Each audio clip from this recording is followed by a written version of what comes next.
আসন্ন ফেব্রুয়ারি মাসের নির্বাচনে পেশিবাদীদের অংশগ্রহণের সুযোগ না থাকায় অনেকের মাথা নষ্ট হয়ে গেছে।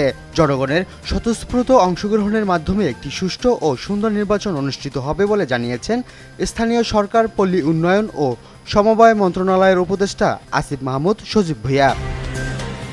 রাজবাড়ীর গোয়ালন্দে নুরুল হক ওরফে নুরাল পাগলার লাশ কবর থেকে তুলে পুড়িয়ে দেওয়ার ঘটনায় গভীর উদ্বেগ ও তীব্র নিন্দা জানিয়েছে বাংলাদেশ জামায়াতে ইসলামী।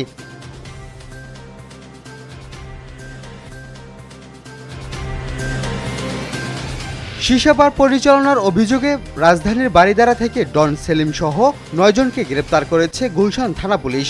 শনিবার ভোরে তাকে গ্রেপ্তার করে থানায় নেওয়া হয়।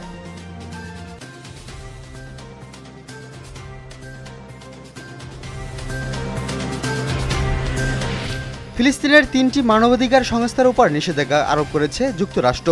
ইসরায়েলি কর্মকর্তাদের বিরুদ্ধে আন্তর্জাতিক অপরাধ আদালতের তদন্তে সহযোগিতা করায় ওই ৩টি সংস্থার উপর নিষেধাজ্ঞা দেয় দেশটি।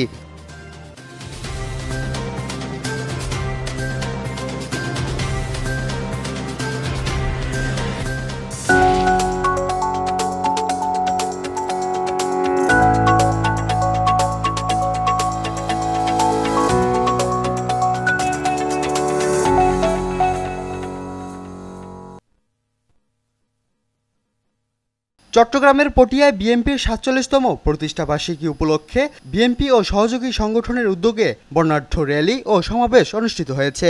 বিকেলে পটিয়া থানার মোড় চত্বরে আয়োজিত সমাবেশে প্রধান অতিথি ছিলেন চট্টগ্রাম দক্ষিণ জেলা বিএনপির যুগ্ম আহ্বায়ক সাইফুদ্দিন সালাম মিঠু। তিনি বলেন, দেশ জাতীয়তাবাদী দল বিএনপির হাতেই নিরাপদ। বিএনপি কখনোই জনগণের সাথে বিশ্বাসঘাতকতা করেনি এবং অন্যায়ের কাছে মাথা নত করেনি। এ সময় উপস্থিত ছিলেন জেলা স্বেচ্ছাসেবক দলের সাবেক সভাপতি আলমগীর তালুকদার টিপু, পটিয়া পৌরসভা বিএনপির সাবেক যুগ্ম আহ্বায়ক জাহিদুল হক সহ অনেকে।